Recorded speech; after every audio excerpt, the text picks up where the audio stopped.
know I saw Gatewood up there, but I want to make sure he's got a name, so you know. I think he's the iPhone up in the corner.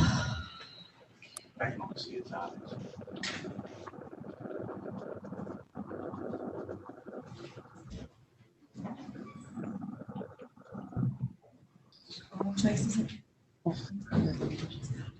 Okay. I think so too. Do you? Yeah. Okay. If we both think so, then it's safe. I'm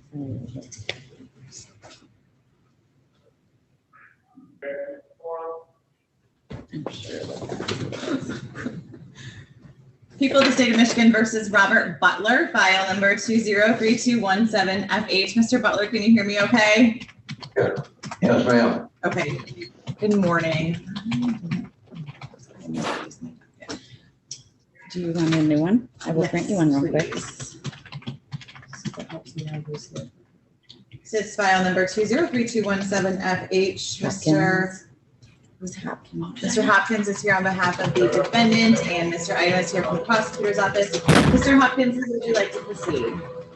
You're all right. I had a conversation with Mr. Eideman yesterday. Apparently, there's another file that they need to file an information on that was bound over. And then I think we're going to try and work on a global resolution. So it's my understanding that Mr. Eideman just wanted to do a short adjournment. I don't know if the 8th or the 6th is available. I'm gone the week of the 5th, so it would be then either the 13th or the 16th or the following week. I am here next Tuesday, but that's probably too short of an adjournment. So the next day after that would be July 13th. Then I think July 13th would probably be the best date.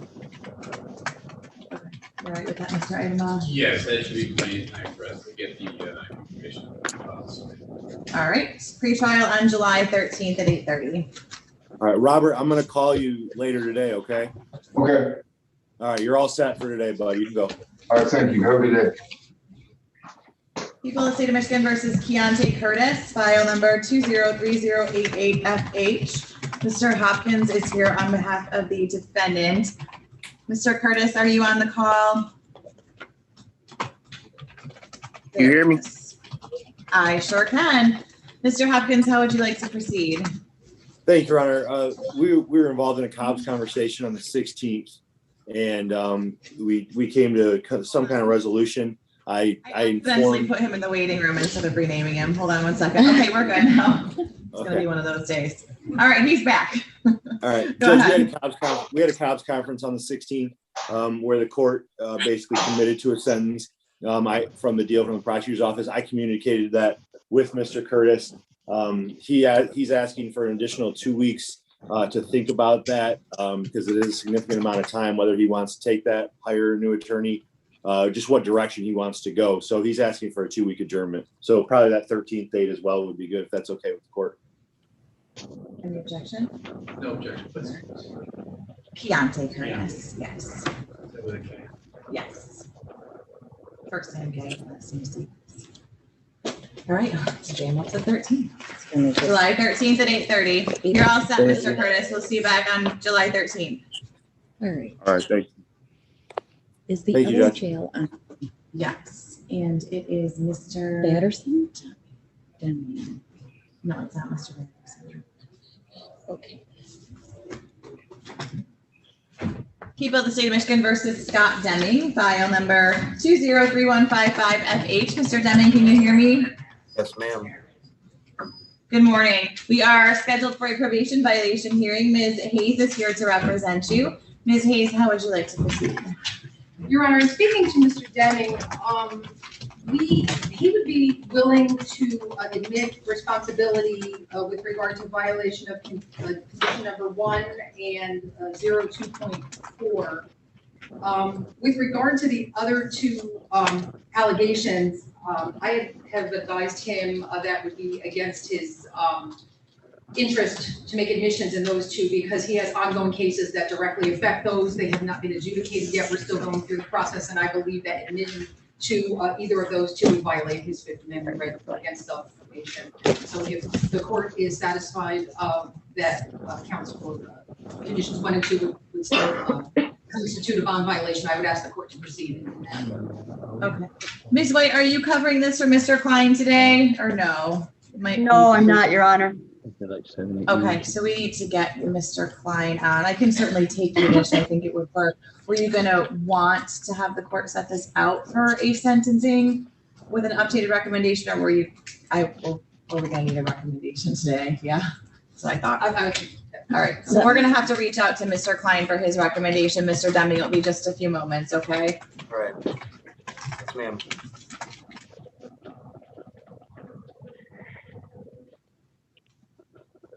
You have Ms. Hayes that's not in Mr. there. Hills and Mr. Miller. Mr. Hills. People of the State of Michigan versus David Hills, file numbers 202756FH, 202800FH, and 203122FH. Mr. Hills, are you here? David Hills? Don't see him up there again. Your Honor, I was just assigned these cases on Wednesday from an outside attorney. My understanding is that attorney was not successful in reaching Mr. Hills either. There was a phone number. I tried to contact him and it's disconnected, so I would not be able to get in contact with him. Just a little back a few days ago. This is the one that we just, It was that Mr. we just arraigned him on June 22nd. You let him on the PR, told him to be here today. We appointed an attorney. Any position, Mr. Emma? Your Honor, this I would ask for benchmark. It looks like you go here.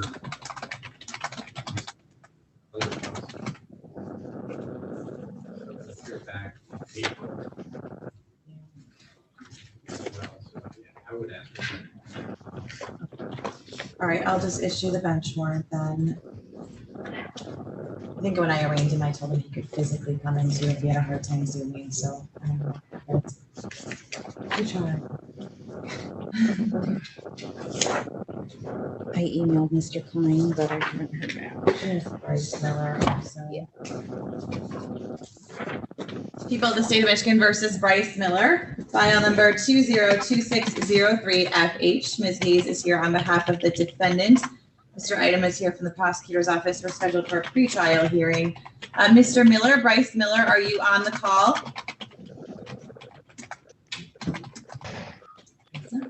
Yeah, Your Honor, with this particular individual, my contact information indicates that he's homeless, so there's no phone number, no email, no way to reach him.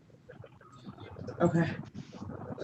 Mr. Idema, I think this might have happened last week also with Mr. Miller.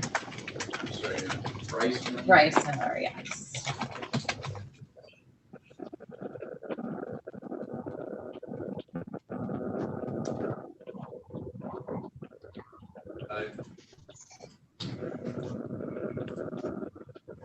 Yeah, I apologize. This is actually Kelsey Ernst's file. Looks like during the case last week.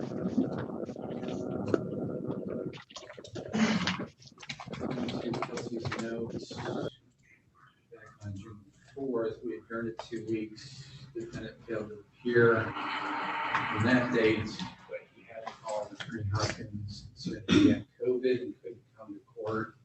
Sheriff tried calling him back that day, but I have a working number for him. The note also indicates if he fails to appear on June 18th, the bench warrant will be issued. Oh, okay. So we'll go ahead and issue the bench warrant then.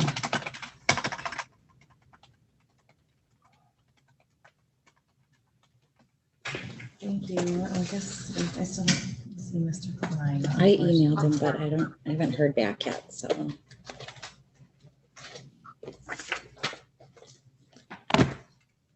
I guess we'll have to pass that until we see Mr. Klein. I'll recall it. Sorry. People of the State of Michigan versus Marcus Adams, file number 21843FH. Mr. Lyons is here on behalf of the defendant, and Mr. Adams is present. Scheduled for a pretrial hearing. Mr. Lyons, how would you like to proceed? Good morning, Your Honor. As the court knows, from our last hearing, my client was very sick. This is his, I think he's still pretty much homebound.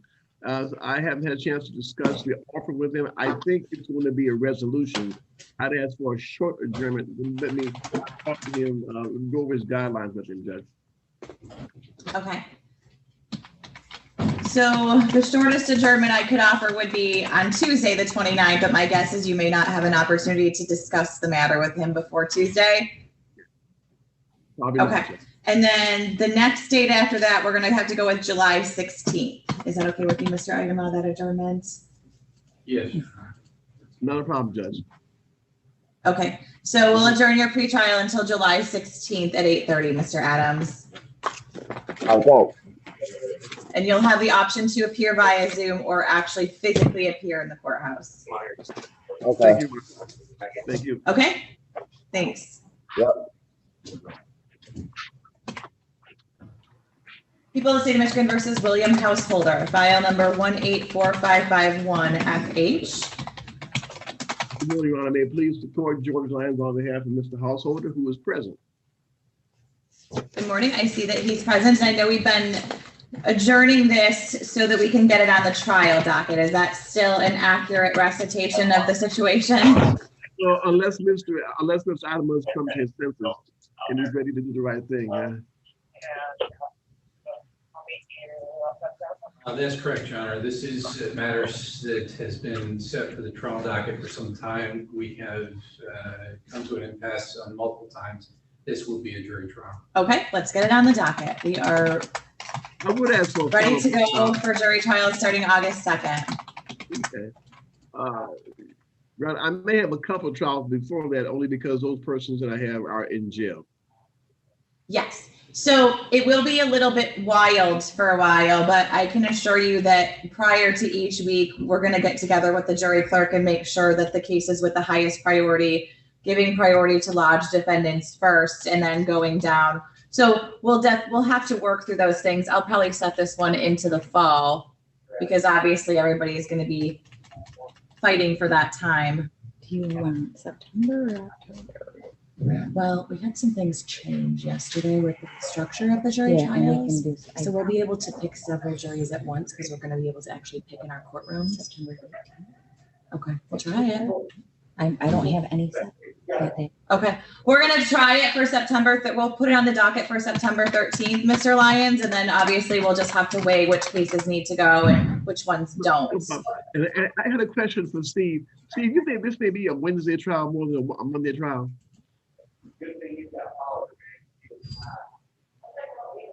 Well, George, that depends on you. Monday, Judge. I think maybe a Monday would be best. Judge, I apologize. September 13th, I have a dentist appointment. Okay. I apologize for that. Okay. You want to just the week after, is that? Yeah, because he would bump any of these that are on September 20th. Okay, September 20th instead then. Not a problem, Judge. And I'll put this down for 2 days, Steve. Yeah, possibly 2 days. Good enough for me. Judge, we already have, we've got Daniel Cooper and Alexander Ramey on that date, along with, for some reason, I got Daniel Claudel scheduled for Tuesday, and then Megan Delvester scheduled for that Wednesday. So I've got. Yeah, we do. We have all that. Yeah. This one would be first up because it's an FC and it's old, really, really old. And those, because those are ones that we were setting when we were going to start. So they were the further out ones. So I'm going to have to readjust the whole docket again. Okay. Yeah, so just disregard those. Okay. Okay. Judge, before we call the next case, George, you still there? He's there. Yes, sir. Okay. More or less. Judge, I need to bring it to the court's attention. This matter was originally scheduled for jury trial, I believe scheduled for this week, to start this week. We had an incident. I received a phone call and several text messages from the victim a week and a half, 2 weeks ago. There was several incidents involving the defendant and the victim's family, more specifically her brother. and her mother. The instances did not include the victim. However, the family members did reach out to the victim to let her know of these incidents. She could not inform me as to whether or not they were in relation to the trial or in relation to her. She did convey to me that there is an issue, there has been an ongoing issue with the defendant and her family. Unfortunately, apparently they all lived in the same proximity to one another. But I just needed to bring it to the court's attention and to the defense counsel's attention that it just seems so coincidental that this case has been pending for so long, and then we get close to the trial date and things start to be happening with relation to I'm not saying that anything was done intentionally to affect the trial, but it just seems a little coincidental. So if I could just bring it to everyone's attention, and if we could just acknowledge that he's not to have any contact with her, and if we can extend that to her family as well. I really appreciate it. Okay, go ahead, Mr. Lyons. I have no idea how to respond to that. I don't know what the Well, context was. I'm not even sure that it was any kind of formal allegation. He was just maybe bringing it to everyone's attention. Okay. Thank you. Yeah. Well, so I'm sure that you'll be able to discuss any of those issues with your client, and it might be a great idea just to steer clear of the victim's family entirely. Judge, I will reiterate that the court, what the court's posture is. Okay. Thank you. It's not just have a great weekend, guys. Thanks, you too. Mr. Hills is here now, so can we recall those? Yep. You sure can. People of the State of Michigan versus David Hills, file numbers 202756FH, 202800FH, 203122FH. Ms. Hayes is here, Mr. Hills is here. We're scheduled for pretrial hearing on all three files. Ms. Hayes, how would you like to proceed? Your Honor, as I had stated to the court, I've just been assigned to Mr. Hill's case 2 days ago. I'm still getting trying to find a lot of discovery. I have not had any opportunity to speak with Mr. Hills. I would ask for an adjournment to be able to prepare properly. Any objection, Mr. Aguilar? No. How about, is the 16th pretty terrible too? 20th is better, I'm Yes. assuming. Let's do July 20th at 8:30. Or is that a vacation week for you? I'm off that afternoon, but the morning should be fine. Morning's okay? All right, so July 20th at 8:30. And you can physically come back on that day, Mr. Hills, if you choose to, okay? I apologize for being a couple minutes late. I didn't realize we were in construction at the end of 127. Oh, it's miserable. That put Yeah. me 10 minutes late, and I thought, oh my God, here we go. Yeah, no, it's okay. You're good. You're all set, Mr. Hills. We'll see you back on the 20th. Mr. Klein is having internet issues, so I forwarded his phone number to Val. We're gonna have to call him. Okay. All right, so we can recall the Deming matter then. Give Ms. Hayes a minute. We're gonna get Brad Klein on the phone on the Deming matter, so that way you'll be all set for the morning. People of the State of Michigan versus Scott Deming, file number 203155FH. Oh, Mr. Klein is logging. There he is. Had to log on from your car, huh? I had to go in. I'm sorry. The weather's really bothering us out here. Yes, that's okay. So Ms. Hayes is here, and she indicated to the court that her client is willing to enter an admission this morning to the first 2 allegations in the probation violation affidavit, but not the second 2 specifically because there are pending charges in relation with those. And we just we refresh our memory with regard to your recommendation, Mr. Klein, for Mr. Deming. Yes, Your Honor. Let's see here.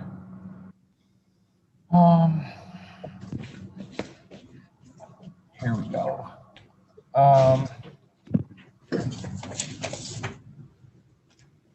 Mr. Deming's recommendation is that he be discharged from probation and that he has, I believe, 39 days credit at this time. Okay. And what were the original guidelines?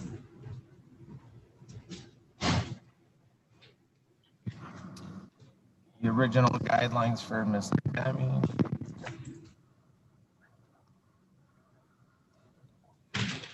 are 2 to 34. Okay,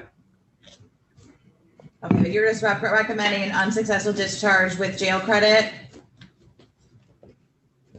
Yes, Your Honor. Okay, so Mr. Deming, do you still wish to admit to the first 2 allegations in the probation violation affidavit? Yes, Your Honor.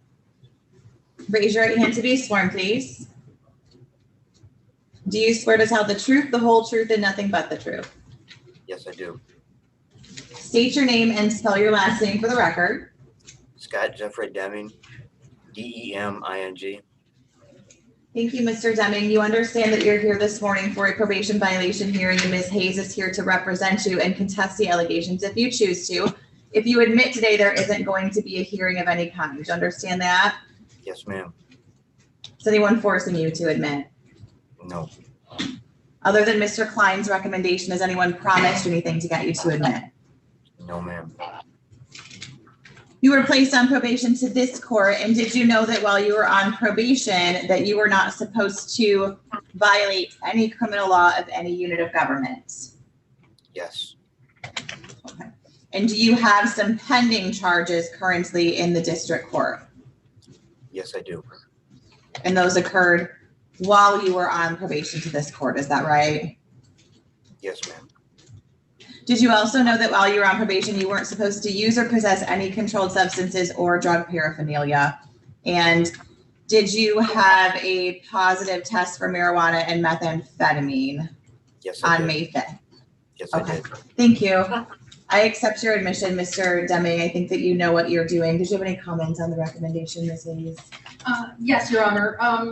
Prior to these charges, which obviously, nothing has been proven beyond a reasonable doubt, these are just allegations. My understanding is that Mr. Deming actually was doing quite well on probation. He was testing at Recovery Technology 3 times a week. And he was, for all intents and purposes, to my knowledge, was complying very well. These are not violent crimes. I believe that I would ask the court, I guess, to consider having him remain on probation. As the court is aware, he has still that issue with the screw in his foot. And so if he had to remain continually in jail, that's not going to be able to be addressed ever. And, based on the fact that these are just allegations and otherwise he's doing fairly well, I would ask the court to consider allowing him to continue on probation. Any additional comments, Mr. Klein? Additional comments would be that Mr. Deming has tested positive for some sort of methamphetamine use every single time he has drug tested with the courts. This has been an ongoing issue where we have been trying to get him into treatment. However, with these new allegations brought forth, it appears that he's actually declining while he is on probation. Any additional comments, Mr. Aguilar?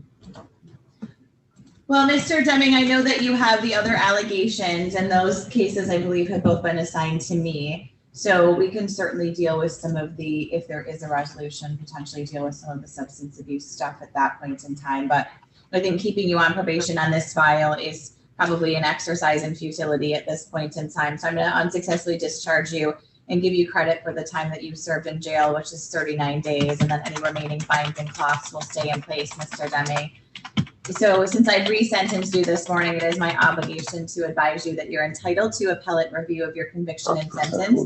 If you're financially unable to retain an attorney to represent you, the court will appoint one for you on appeal. The court will send you that appellate paperwork. If you choose to appeal the court sentence, you have 42 days to complete the forms and send them back. Do you understand your appellate rights, Mr. Deming? Yes, ma'am. Okay, thank you. Your Honor, may I respond? On the other 2 files? Yes. I think we can probably try. I don't think we have the information yet, but go ahead.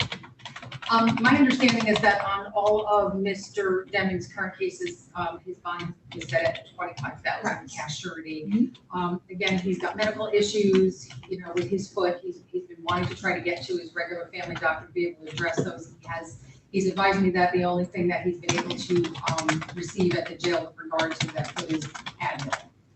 I'm not a doctor. I don't know if that's adequate or not, but I do want to put forth for the court that he's advising that he's got a screw hanging out of the heel of his foot. He's not been able to post bond, he's not gonna be able to make bond on those cases with the crazy trial docket coming up.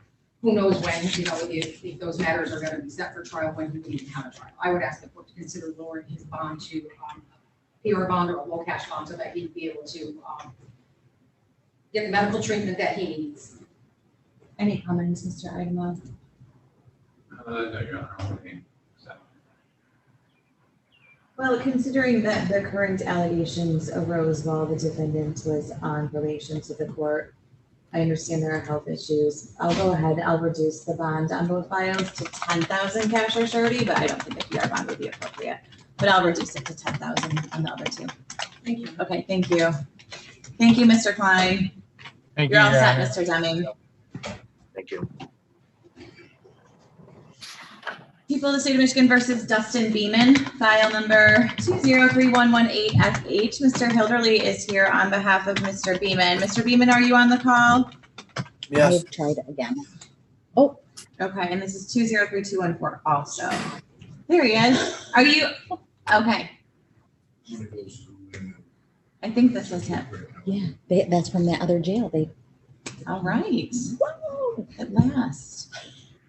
Mr. Hilderly, how would you like to proceed now that we're done I'm going to celebrating? go into the hall and zoom in so that I can do a breakout window. Okay. So Mr. Beeman, your lawyer is going to zoom in to the meeting and I'm going to put the two of you in a breakout room together so the two of you can have a chance to talk, okay? Yes, ma'am.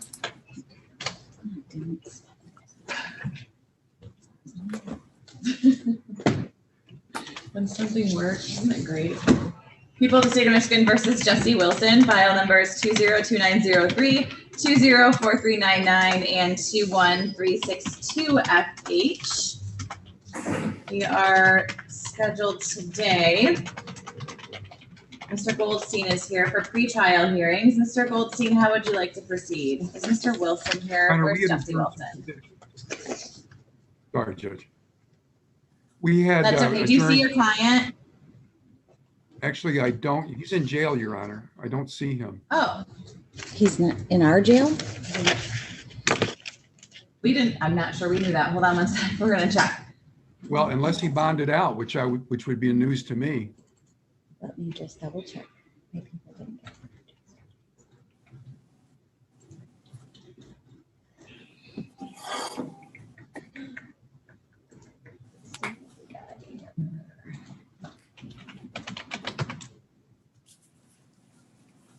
What says he posted that one on June 9th? Yeah, he's not in our jail. He is out. Okay, this is news to me. Can we pass this a little while? Let me see if I can get a hold of him. I was thinking he was still in jail. It looks like he posted bonds maybe on June 9th. As I said, I was unaware of that. The last communication I had with him was the day we waived in district court. Okay. Well, yeah, we can pass it for a moment so you can try to get in touch with him. All right, thank you. I'm going to log off, Your Honor. Okay. Beeman and Hilderly need to go in the breakout. Oh, okay. There's Brian. Okay, Mr. Hilderly, I got you right now. Mr. Beeman, I'm going to create that breakout room. And doesn't look like either of the other jail people have popped on, right? Channer's sitting empty and Channer's empty, yeah. And JSL is not. What is going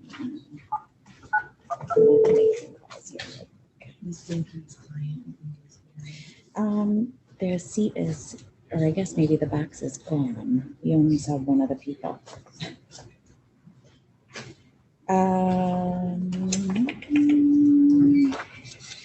Sorry, Jeremy Batterson. Yeah, we have not seen him yet. Thank you. Bye. Charles Lowry. Yeah, that one. Yeah.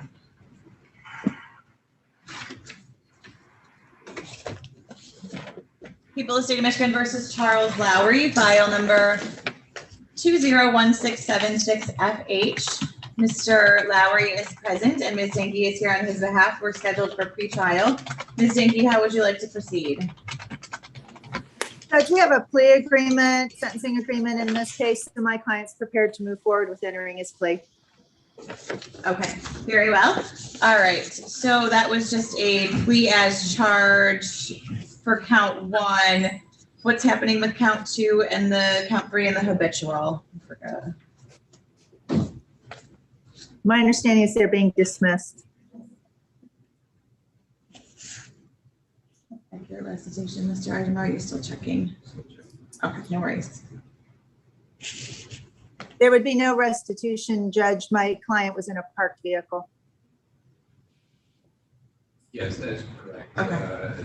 Plea count 1, dismiss the other counts. All right, Mr. Lowry, is that your understanding of the plea agreement that you'd be entering a plea of guilty to count 1, operating while intoxicated, third offense, without a habitual offender supplement, and counts 2 and 3 will be dismissed at the time of sentencing? The maximum possible penalty for count 1 is up to 5 years of incarceration. Is that what you Judge, thought was going to happen today? This is the case where we met with you to discuss sentencing. You indicated that you were not going to do more than the 30 days or the mandatory required 30 days of jail time, that it could be served on weekends once weekends are available if his job requires the same. And I have explained to him that if there's a probation violation, he'll be resentenced, and the court's obviously not limited to that 30 days at that point. Yes, that is an accurate recollection. That comports with my recollection also, Ms. Danke. I just want to make sure probation gets that, since sometimes their recommendations are very different than what the court has already indicated they're going to do. Yes. Is that your understanding too, Mr. Lowry? Yes. Okay, raise your right hand to be sworn, please. Do you swear to tell the truth, the whole truth, and nothing but the truth? Yes, I do. State your name and spell your last name for the record. Charles Lamar Lowry, Lowry. Thank you, Mr. Lowry. The prosecutor is going to read the count you're entering a plea to into the record, and then I'll have more questions for you. Thank you, Honor. The information reads as follows. The defendant did on or about April 19, 2020 in the city of Jackson County, Jackson State of Michigan. Count 1, did operate a vehicle on a highway that faced Mason Street, or a place open to the general public or generally accessible to motor vehicles, that being Mason Street, while under the influence of alcoholic liquor or having an alcohol content of 0.08 grams or more per 100 milliliters of blood, contrary to MCL 257.6251. This is a misdemeanor, 93 days. However, please take notice the defendant was previously convicted of operating while impaired on or about July 28, 2016 in the 12th District Court, and of operating while impaired on or about March 27, 2017, also in the 12th District Court here in Jackson County. Therefore, upon conviction, the defendant will be subject to an enhanced sentence under MCL 257.6259 or MCL 257.62511 and vehicle forfeiture under MCL 257.625N. This is a felony, $500 to $5,000 fine, and either 1 to 5 years or probation with 30 days to 1 year in jail, at least 48 hours to be served consecutively, and 60 to 180 days community service, rehabilitative programs, cost of prosecution, reimburse government for emergency response, and expenses for prosecuting defendant, mandatory vehicle mobilization of not less than 1 year or more than 3 years. Thank you. Mr. Lowry, how do you wish to plead to count 1, operating while intoxicated, third offense? Guilty. Has anyone promised you anything beyond the plea and sentence agreement to get you to plead guilty? No. Has anyone threatened you or used any force against you to get you to plead guilty? No. Is this plea being made by you freely, understandingly, and voluntarily? Yes. Is it your choice to plead guilty? Yes. You understand the maximum possible penalty for count 1 is up to 5 years of incarceration? Yes. Were you on bond, probation, or parole for anything when this offense occurred? No. If your plea is accepted today, Mr. Lowry, you will not have a trial of any kind, and you will be giving up the rights you would have at a trial, including the right to be tried by a jury, to be presumed innocent until proved guilty, to have the prosecutor prove beyond a reasonable doubt that you are guilty, to have the witnesses against you appear at trial, to question those witnesses against you, to have the court order any witnesses that you have for the defense to appear at trial, to remain silent during your trial, to not have that silence used against you, and to testify at trial if you want to testify. Do you understand you're giving up those trial rights? Yes. If your plea is accepted, you may also be giving up the right to appeal issues that would otherwise be appealable if you were convicted at trial. Further, any appeal from your conviction and sentence pursuant to this plea is by application for leave to appeal and not by right. Do you understand that? Yes. Finally, if the court accepts your plea, you're giving up the right to say the plea was the result of promises or threats that weren't disclosed to me today, and you're giving up the right to say that it wasn't your choice to plead guilty. Do you understand that? Yes. Thank you. Factual basis, Ms. Dinky? Thank you, Your Honor. Mr. Lowry, on April 19th of 2000, were you here in Jackson County? Yes. And had you been drinking? Yes. And did you get into your motor vehicle and exercise control of that motor vehicle? Yes. And you're aware that we have a blood test result of 0.18, so you were over the legal limit, is that right? Yes. Do you have prior convictions for operating while impaired on July 28th of 2016 here in Jackson County? Yes. And operating while impaired on March 27th of 2017 here in Jackson County? Yes. Thank you. I think that should be sufficient for a factual basis, Your Honor. Yes, thank you. The court's also satisfied. I accept the plea. I find that it's knowingly, understandingly, and voluntarily given, and there's an adequate factual basis to support it. I'll refer this for the preparation of a pre-sentence report and schedule sentencing August 4th at 8:30. Has the court complied with the court for taking pleas, Ms. Dinky? Yes, Your Honor. Same question, Mr. Idema. Court is, Your Honor. Thank you. All right, Mr. Lowry, someone from the probation department is going to be in contact with you to prepare your pre-sentence report. So just make sure that all of your information is updated through your attorney so they're able to get in touch with you, okay? Okay. You're all set for Mr. this Lowry. morning, Mr. Lowry. Mr. Okay, Lowry, thank if you don't hear from probation in the next week or two, please call me so I can help make sure you guys connect, all right? Okay. Thank you. Thank you, Judge. Thank you. People of the State of Michigan versus Robert Gatewood, file numbers 19381 FH, 191609 FH, and 21799 FH. Mr. Kirkpatrick is here on behalf of Mr. Gatewood. Mr. Gatewood, is that you? That is him, Your Honor. In the true t-shirt? Yes. Okay.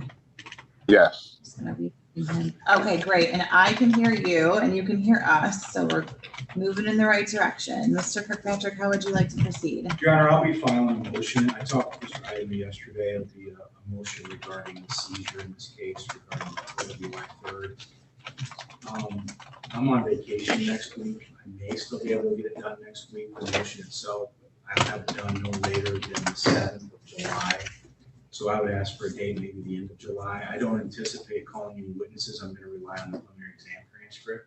May play a video that's about 15 minutes long, tops. It'll be the first part of the video or whatever the prosecutor would like. So as far as I'm concerned, I'm not going to call any witnesses, but I figure if I get the motion to Mr. Idema by July 7th at the latest, if we had at the end of the month, that should give him plenty of time to determine whether he wants the officer to testify or not, or what he wants to do as far as his response. Okay, that worked for you, Mr. Idema? Yes. So if I set it for Friday, July 30th, is that okay? That would work for me, Your Honor. And then, Your Honor, regarding, I guess it was a hearing on Tuesday. I didn't know about a probation violation scheduled for today.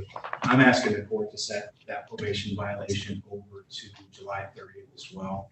I think after that hearing, it's going to be dispositive of this case, and we'll probably address issues at that point. He's still on probation now, my understanding. Mr. Gatewood, are you on a scram? No, sir. Okay. So I don't know of any other violations other than what I have received. So I would just ask the court to allow us to address those probation violations on July 30th as well. Any objection to having the probation violation tag along with the file? No objection. Okay, all right. Thank you. Anything that you need from Mr. Gatewood today, Ms. White, any direction you need to give him? We're gonna go ahead and move the probation violations to July 30th with the new file. No, I'm good, Your Honor. Thank you. Okay. Thank you, Mr. Gatewood. You're all set. Okay. Have a good weekend. We're done with the Chianti. Okay. I found it out. People of the State of Michigan versus Jeremy Batterson, file number 21797FH. Mr. Johnson is here on behalf of the defendant who's present. Mr. Batterson, can you hear me okay? Yeah. Mr. Johnson, how would you like to proceed? Yeah, Mr. Batterson is not interested in you up at this point. We are finishing up the motion to suppress. I don't have it filed by next Friday, and I'll send it for your date. Okay, very good. So do you want me to put it down for another pretrial or just wait till you file your motion? Okay, we can do that then. We can. What if I just add it just to have something set?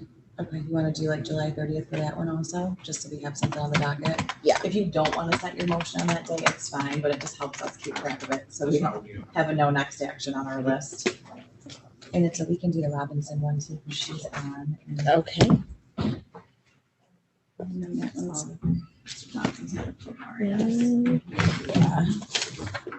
People of the State of Michigan versus Aubrey Robinson, file number 21859FH. Mr. Johnson is here on behalf of the defendant. Who is present, Ms. Robinson? You can hear me okay? Yes, ma'am.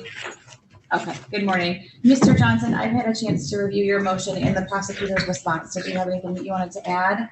No, Your Honor, we think that the issue here is simple. We believe that Judge Philip abused his discretion in finding this map over possession of narcotics, Ms. Robinson. The people at the examination never argued joint possession. The judge did not find it over based on the theory of joint possession. The facts are simple. Police saw a known narcotics trafficker, found a reason to make a pretextual stop. Maybe the officer didn't understand what I meant by pretextual stop. I don't see why he got kind of defensive about that. Lawful stop. And life happened. Drugs were thrown into somebody else's lap. That person, at the first available opportunity, thrown out the window. And that testimony, not only was it accepted by the police officer who had Mirandized Ms. Robinson, had her talking, was satisfied with their admission, it was accepted off into evidence at the examination. There is no question of fact. Judge Philip is now deliberating and deciding what he wants to believe and what he chooses not to believe, and that's an abuse of discretion. The testimony presented at the examination do not establish intentional possession. Therefore, the binder was an abuse of discretion. We ask the court to quash the information. Okay, thank you. Response, Mr. Wagner? Yes, thank you. Your Honor, defense counsel's argument is just that it's an argument about their defense that should go to the jury to decide whether or not she possessed the drugs in question. It was not an abuse of discretion by Judge Philip to find this matter over. Number one, although I appreciate the argument, I think it's a mischaracterization of what happened at the prelim. It was testimony by the officer with regards to a statement the defendant made to him at the time of the incident. It was not testimony taken by the defendant. It was testimony taken by the officer regarding a statement she made to the officer. Judge Philip, in his decision, in his oral decision on the record, indicated that if her statement was to be believed, which he also indicated he did not believe that statement, but if the statement were to be taken as true, the defense, and he actually pointed this out to the defense at the prelim, that the defense to the bind-over was that her defense is an aiding and abetting theory, is that it wasn't necessarily her drugs to begin with, but she certainly aided and abetted in not only the possession, but then the subsequent disposal of the drugs. And that was the argument Judge Philip was getting to with regards to the joint possession or with regards to the defense argument about the defendant's statement as to what happened with the drugs. But Judge Philip made it very clear that his reasoning based off of that was simply on if we were to take her statement as true, which a jury will get a jury or should get a jury instruction with regards to, the prosecution has alleged the defendant made a statement.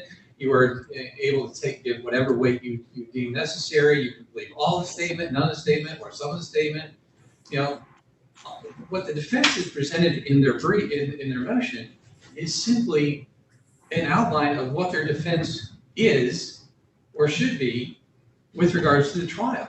And it's an issue of proof beyond a reasonable doubt, which is an issue for the trier of fact, i.e. the jury. The defense did not argue, did not base anything off of an abuse of discretion. There's no, the factual basis or the sufficiency of the facts presented at the prelim established, number one, there was controlled substance. The parties stipulated at the exam as to the existence and the fact that the controlled substance was meth. The parties, or the testimony presented by the officer was that the defendant did in fact toss the controlled substance out the window, and that she did in fact acknowledge she had knowledge of the existence of meth, and acknowledged that she was in possession of the meth, and she tried to dispose of it because she knew she was on parole for the exact same offense. So what we have here is not an abuse of discretion for bind-over. What we have here is an issue to be decided by the jury. And with that, Your Honor, I ask the court to deny it. Now, the abuse of discretion comes in here. Statements of the defendant are admissible as substantive evidence. So it is substantive evidence. So now, based on his argument, is he arguing that the district court prosecutor intentionally elicited substantive testimony that he knew to be false? That would be super encouraging. Of course he didn't do that. They took the statement, and now Judge Phillip is picking and choosing which parts of the statement he chooses to believe. That's an abuse of discretion at exam. He wants to believe the part where Ms. Robinson says, yeah, it was a controlled substance. Wants to believe the part where Ms. Robinson says, yes, it was briefly in my lap, but then doesn't want to believe the part where Ms. Robinson says, I had nothing to do with this, I didn't know anything about it, I disposed it. And we've cited to the court a case in which the courts have ruled that the possession of drugs simply for destruction purposes is not criminal. And Ms. Robinson will be entitled to that same protection as a matter of law. So that's what takes it away from an issue, a factual issue for the jury to determine, and a legal issue for this court to determine. Judge Phillip picked and chooses which part of the evidence the people chose to admit as substantive, truthful evidence at the preliminary examination for purposes of establishing binding. And I did also review the preliminary examination transcript. And Ms. Robinson, I'm sure that Mr. Johnson has explained to you the standard for binding something over to circuit court is probable cause, which is a low legal standard. And the standard for the court quashing a bind over is a very high legal standard. An abuse of discretion, as has been talked about a lot today, but that's something that is a very high standard. And it's not my job to substitute my own judgment in hindsight for Judge Phillip's decision on that day. But I do have to find, in order to find that there's been an abuse of discretion, that he has abused, quoting from the prosecutor's brief here, in order to have such an abuse, the result must be so palpably and grossly violative of fact and logic that it evidences not the exercise of will, but perversity of will, and not the exercise of judgment, but defiance thereof, and not the exercise of reason, but rather of passion or bias.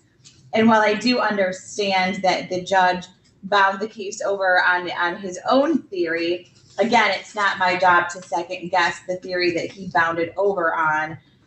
And really, well, I also understand Mr. Johnson's argument about the substantive way in which he perceived and interpreted the evidence. I do still think that there is a factual determination to be made in this case with regard to any knowledge that you might have had or any constructive possession that you might have had of the substance in question. So I can't find that there's been an abuse of discretion in this case, so I do have to deny the motion to quash. Thank you. Would you like this to be on the trial docket or another pre-trial? Trial Mr. docket. Johnson? Trial? Okay.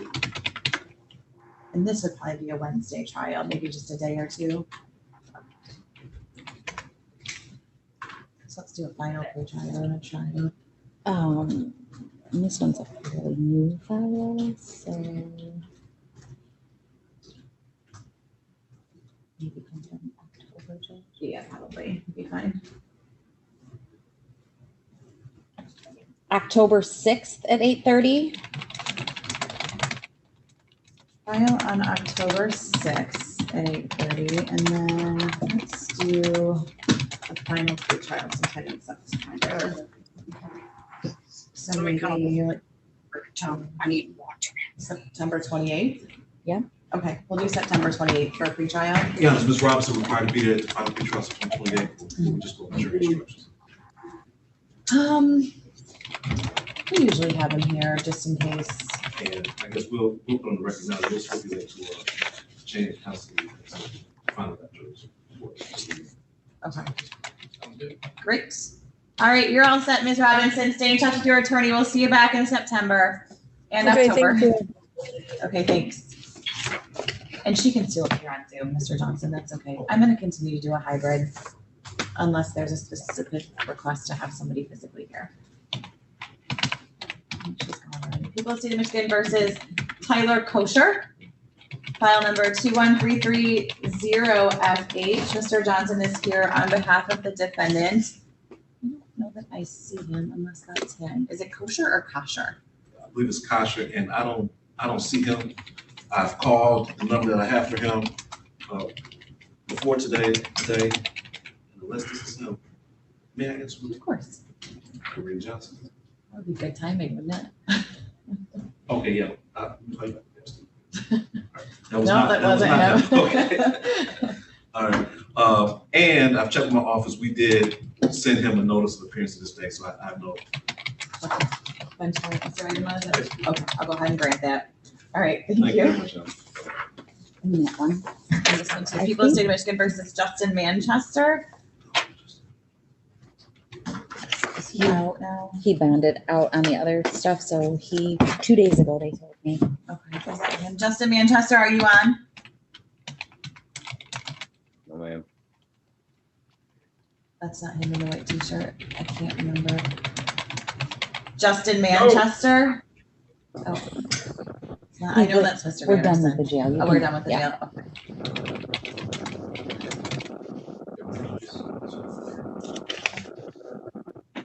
Is that you, Mr. Manchester? No, I'm Darvin Cole. Oh, okay. Thank you, Mr. Cole. I'm glad that I know who you are now.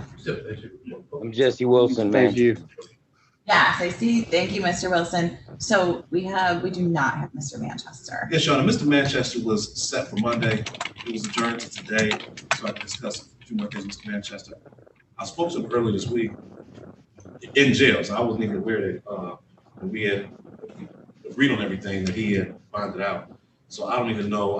Don't even know if he was given official notice of today's court date. I know we said something on the record, but We probably just heard it. I still had him in jail, and they actually called me back and said he bonded out 2 days ago on his others. Because he's on bond on our file, but I think he was being held on some other stuff maybe. And so I don't know when, they said 2 days ago. What are your thoughts, Mr. Ayala?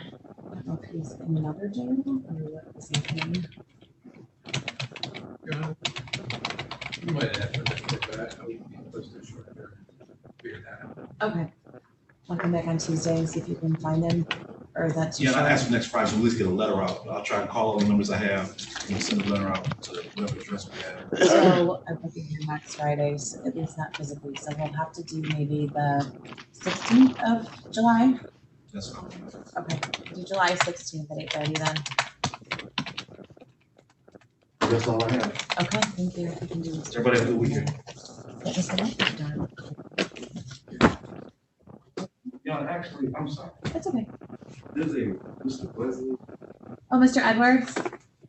Yes, it looks like I see Mr. Edwards on the docket, but I don't show an attorney for him. I guess he had an attorney and They withdrew. Oh. And there was no appointment.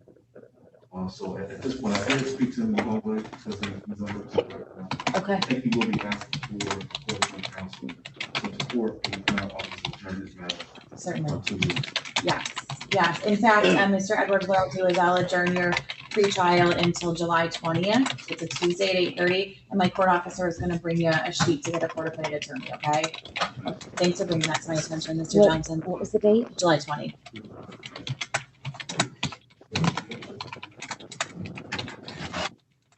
That was his file. Okay. People of State of Michigan versus Darvin Cole. File number 21796FH. Mr. Pappen is here on behalf of Mr. Cole. We're scheduled for a pre-trial hearing. Mr. Pappen, how would you like to proceed? Your Honor, I talked with Mr. Idema and my client. He is prepared to enter a plea to the offer to plead to count 1, possession of methamphetamine with no supplement. There is no objection to 7411 as long as the defendant is eligible, and we believe that he is eligible. And then also pursuant to our Cobb's agreement on June 16th of no upfront jail. That is not included on the plea form, but that was in my notes following the Cobb's agreement. Okay, I can add that. Is that an accurate recitation of the plea agreement? All right. And that's your understanding of the plea agreement, Mr. Cole? Excuse me, ma'am.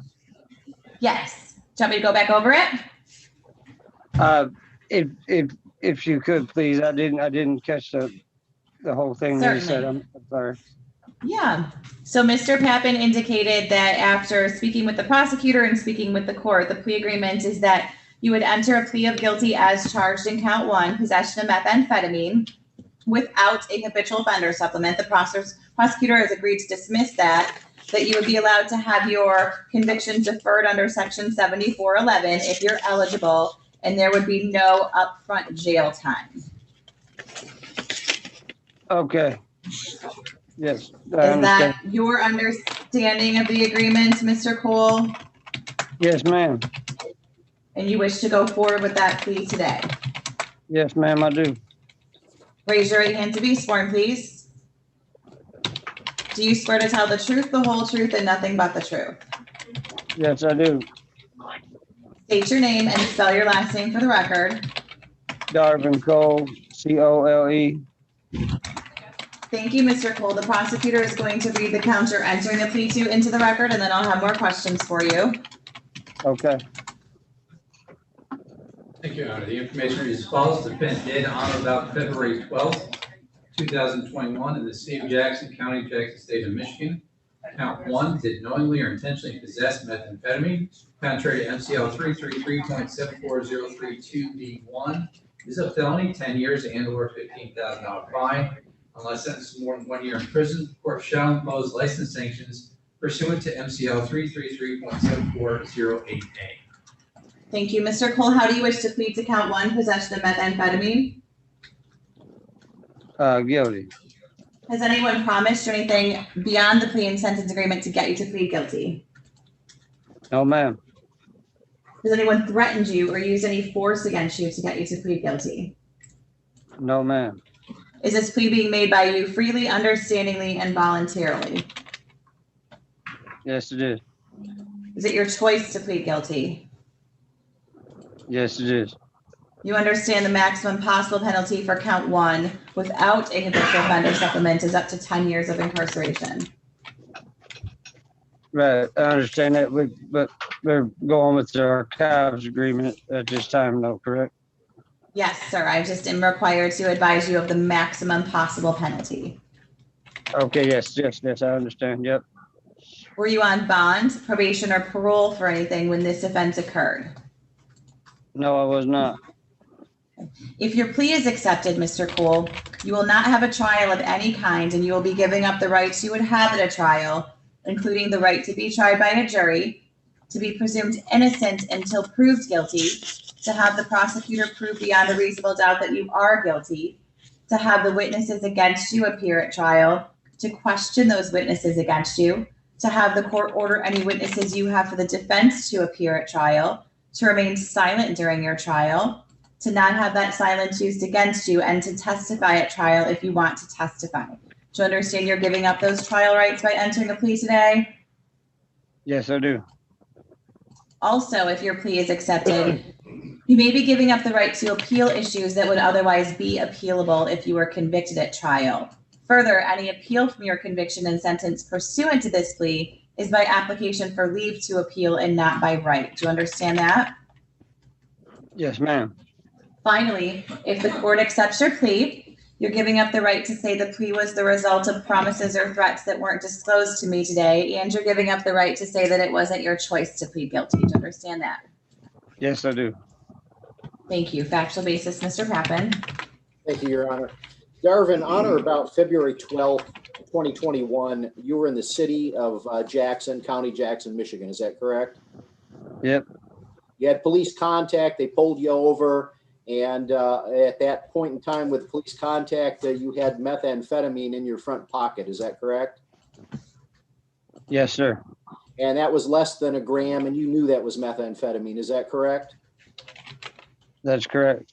Your Honor, the defense is satisfied with the factual basis. Mr. Idema? Yes, sir. The court's also satisfied. I accept the plea. I find that it's knowingly, understandingly, and voluntarily given, and there's an adequate factual basis to support it. I'll refer this for the preparation of a pre-sentence report and schedule your sentencing, Mr. Cole, for August 4th at 8:30. Someone from probation is going to contact you to prepare that pre-sentence report, and that's something that has to be done. So make sure that all of your contact information is updated through your attorney so they can get in touch with you, okay? Absolutely. Okay. Has the court complied with the court order for taking pleas, Mr. Pappen? Yes, Your Honor, it has. Correct. Okay, thank you. You're all set, Mr. Cole. Thank you. Thank you, Your Honor. Is that Mr. Edwards? You're all set. Yeah, thank you, Mr. Edwards. We'll see you back on July 20th. All right. Mr. Beeman, you want to recall him? Is he still? No, I must not have let him out of the breakout room yet. That wasn't nice. Ryan's back, so. We'll go back on the matter of Beeman, Dustin Beeman. File numbers 2031118FH and 2032114FH. He should be on about 40 seconds.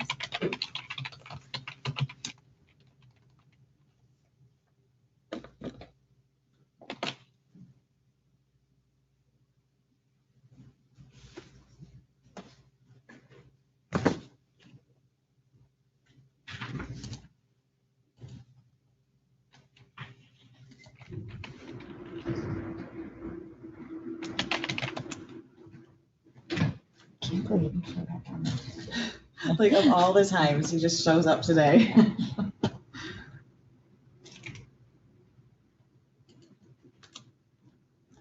5 seconds left.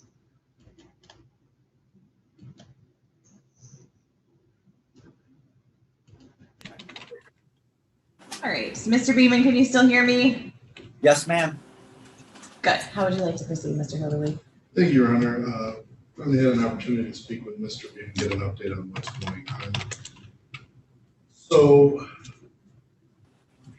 he has been lodged up in Delta County since January 4th of this year. The allegations are the alleged crime that he's lodged up there for allegedly occurred November 21st. The charges in this case, these two cases stem from September. So this would be something that happened while he was on bond for our cases. He currently has a trial date scheduled for next April. He is going to be lodged until then. Until April of 2022? Correct. Oh, wow. Okay. So I assume they're having the same issues that we're having. So the offer in these two files are basically plead guilty as charged, dismiss the habitual offender notice. One is unlawful driving away. He is being charged in Isabella County for possession of stolen property stemming from the exact same incident. So it's something that started in Isabella and ended in Jackson. We've asked the prosecution to consider dismissing that when they don't want to do that. The other file is a possession of meth in a CCW. It really wasn't a firearm. By definition, it is because it does shoot a projectile, but it's an air gun. It didn't have a serial number. So again, we talked to the prosecutor. They don't want to do that one either. I've spoken with Mr. Beeman. He would be willing to accept just pleading guilty to both files, no habitual. if we could agree to a sentence that, he's gonna be there until April anyway. If we could agree to a sentence and run that time together with what he's doing. He still has a pending warrant in Isabella because he was supposed to, his offer there is for a 1-year jail cap, plead guilty to possession of stolen property. He was supposed to go in like January 13th to enter that plea and do that, and was picked up on January 4th in Delta. So that right now is bench warrant status in Isabella County. He's just sitting waiting trial in Delta County. So if we could fashion a sentence where he pleads guilty and then is sentenced, and that time can run concurrent with what he's currently doing. I don't know if we can start it January 4th when he was lodged. I know that he was on bond here and now is lodged in another county on different charges, so I don't know how. Okay. Is his bond still open or did? I was just checking that. I was gonna say I need to get his bond revoked. I don't think we ever revoked his bond because we knew he was somewhere else. So he's still. Actually, he's on no bond on the one, So he would have been getting credit on. and this he's one. posted on the other. Okay. He's posted on the motor vehicle unlawful drive away. Okay, and no bond on the other. Yeah. So we could maybe give him the same amount of credit on both if it's similar. I just tried to sort of do a quick guideline running, and I have it at either 5 to 23 or 10 to 23, depending on how the scoring shakes out.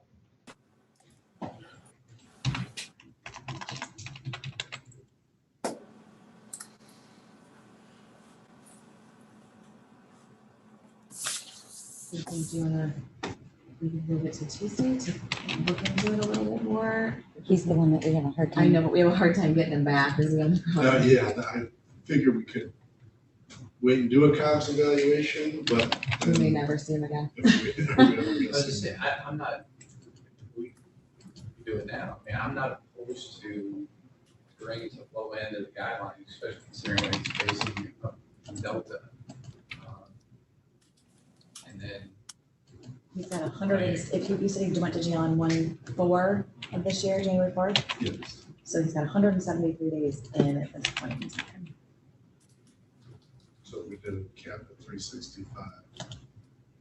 You just have the 365 by the time April ran. Good, yeah. I don't think he'd be more than that at that point. You wouldn't? Okay. All right, I'm willing to do it. So, Mr. Beeman. Yes, sir. It would be what we discussed. If you would plead guilty in both files as charged, the habitual offender would be dismissed, and we're agreeing to do a jail cap of 365 on both files. You have about 170 days credit at this point. Yes. Is that acceptable? Yeah, that would be great. So we can get my only question I'd ask is on sentencing, is it possible I could just do a Zoom sentencing so I don't have to take the 10-hour ride there and back? And just, Yeah, I'll sentence you by Zoom. If you're willing to waive your appearance, I'm willing to do it too. Thank you, ma'am. Okay. All right, so Mr. Beeman, raise your right hand to be sworn, please, sir. Do you swear to tell the truth, the whole truth, and nothing but the truth? Yes, ma'am. State your name, spell your last name for the record. Dustin Scott Beeman, B-E-A-M-A-N. Thank you, Mr. Beeman. The prosecutor is going to read the counts you're entering, please, to into the record, and then I'll have more questions for you.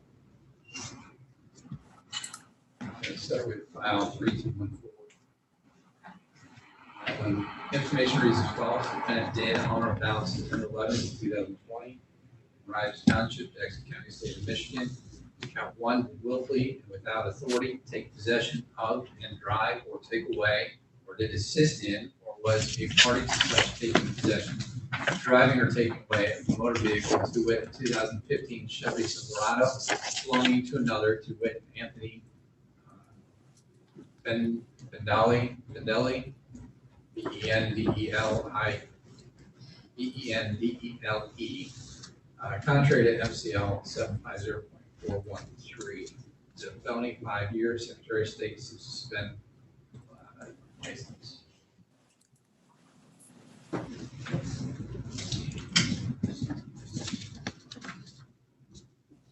with regards to file 3118.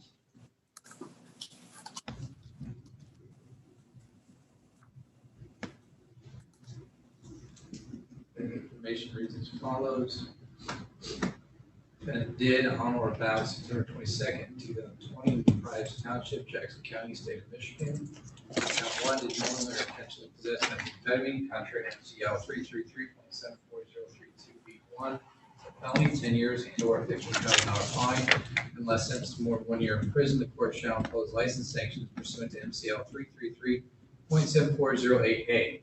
And count 2 did carry a dangerous weapon, 2 with a pistol, whether concealed or otherwise, in a vehicle operated or occupied by said defendant, 2 with a Ford truck, contrary to MCL 750.227. So felony, 5 years and/or $2,500 fine. Mandatory forfeiture of the weapon or device pursuant to MCL 750.239. Thank you. Mr. Beeman, we'll start with file number 203214FH. How do you wish to plead to count 1, unlawful driving away of a motor vehicle without a habitual offender notice? Guilty. And on file number 203118FH, how do you wish to plead to count 1, possession of methamphetamine? Guilty. And to count 2, carrying a concealed weapon? Guilty. Has anyone promised anything beyond the plea and sentence agreement that we've discussed today to get you to enter pleas of guilty? No, ma'am. Has anyone threatened you or used any force against you to get you to enter a plea? No, ma'am. The plea being made by you freely, understandingly, and voluntarily? Yes. Is it your choice to plead guilty? Yes. And you understand the maximum possible penalty on the unlawful driving away count is up to 5 years. The max on the methamphetamine count is up to 10, and the max on the CCW count is up to 5 years. Yes. Were you on bond, probation, or parole for anything when these offenses occurred? Bond. Bond, okay.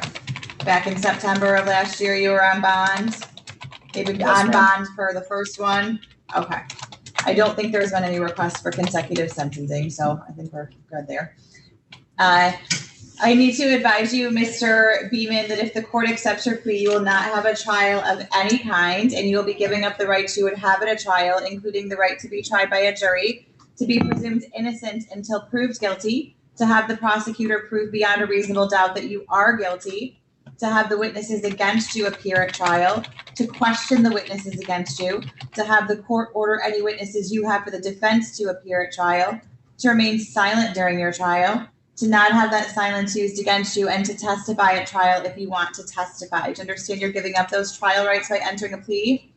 Yes, ma'am. Also, if your plea is accepted, you may be giving up the right to appeal issues that would otherwise be appealable if you were convicted at trial. Further, any appeal from your conviction and sentence pursuant to this plea is by application for leave to appeal and not by right. Do you understand that? Yes.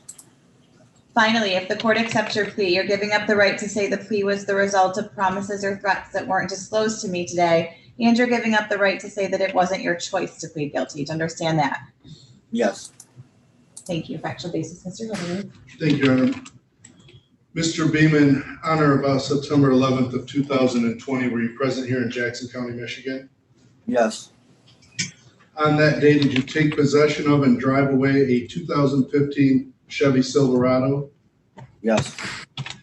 And that Chevy Silverado belonged to an Anthony Bentley, correct?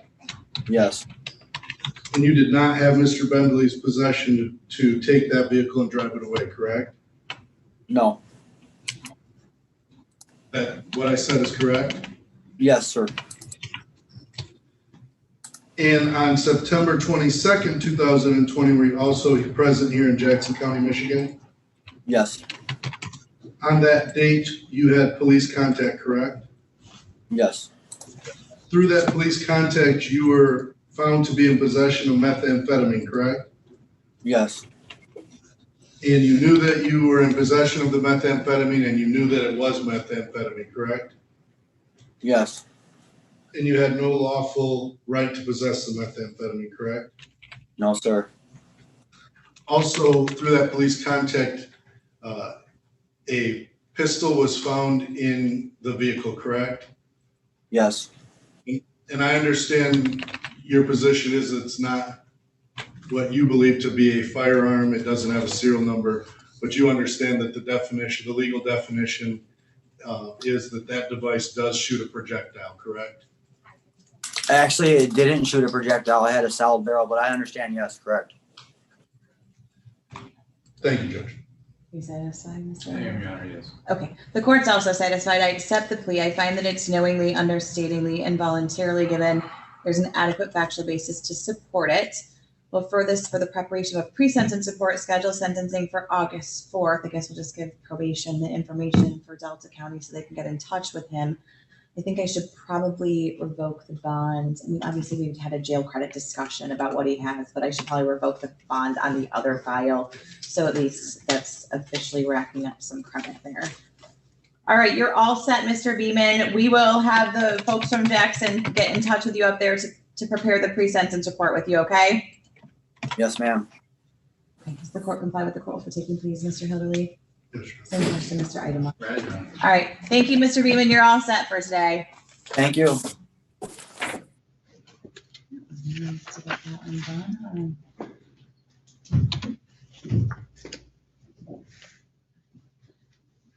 People of the State of Michigan versus Dennis Coleman, file number 203112FH. Mr. Hilderly is here on that file. Any contact with Mr. Coleman? Okay, Mr. Idema.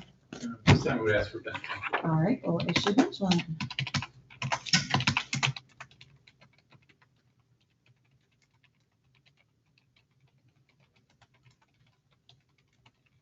People of the State of Michigan versus Jesse Wilson, file numbers 202903FH, 204399FH, and 21362FH. Mr. Goldstein is here for Mr. Wilson. Mr. Idema is here from the prosecutor's office, and we're scheduled for a pretrial. Mr. Goldstein, how would you like to proceed? Your Honor, we adjourned the two older matters to today in order to get that third file from district court to your desk. That has now happened, and Mr. Idem and I now need to sit down and talk about a global resolution for all of these matters. So I'm asking for an adjournment. I would indicate to the court that I'm going to be gone the month of July, well, until the 26th of July. So if we could have something right after that, if Mr. Idema doesn't object. Any objection? No, I don't object. And, Your Honor, there's defense counsel mentioned 3 files. I believe there's actually a 4th file, but that 4th file has not made its way to the circuit court yet. I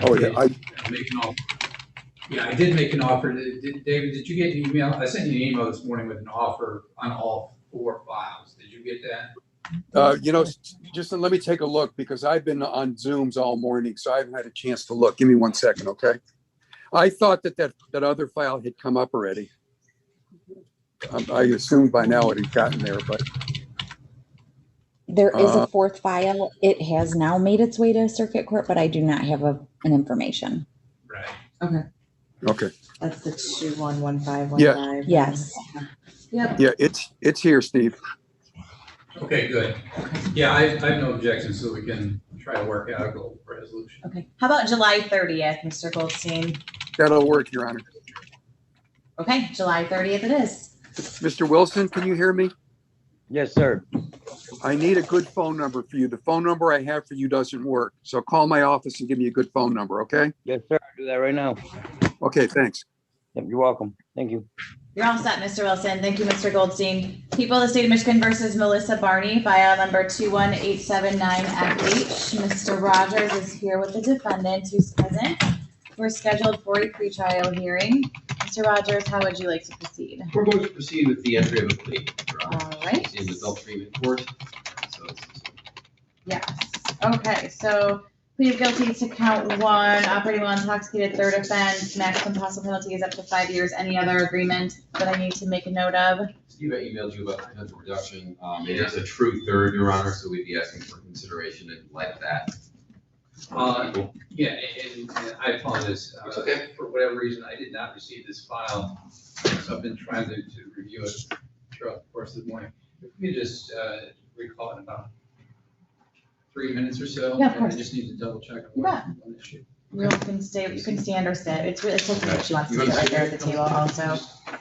We're not bother with the swinging doors. That's right. And you're good, because I'll just call your other case, Mr. Rogers. I don't see Okay. Mr. Miller here. He is not. People of the State of Michigan versus Brian Miller. This is 21902FH. We're scheduled for a pre-trial. Have you had any contact with him? No, Your Honor, contact started out pretty good. He's 17 years old. Okay. And there's really nothing terribly aggravated about it. I understand the court's probably had its revenge warrant put him before the court. I'd like to know, without saying too much, I think his mother indicated to me that he's kind of struggling right now. So when he comes before the court, I'd like the court to take that into consideration at his age. But we sent him notice as we do what we need to do, and he hasn't responded to us. I'll go ahead and issue the insurance and take that into consideration. If for some reason he's in touch with you today, then let us know, but Will do. sounds like we might need to get a hold of him and get his attention. Of course, correct.